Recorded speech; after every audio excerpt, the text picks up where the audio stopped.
రాజ్యాంగం అంతానికి కుట్రలు, ఇంకా రాజ్యాంగాన్ని చంపేయాలని కుట్ర చేస్తున్నారంట.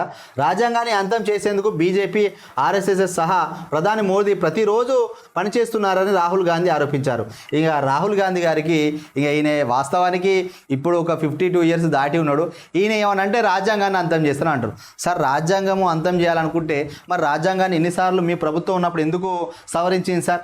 రాజ్యాంగాన్ని మరి అంతం చేస్తానని బీజేపీ వాళ్ళు ఏమన్నా చెప్పిలా? ఏం సార్, రిజర్వేషన్ల గురించే మీరు మాట్లాడేది?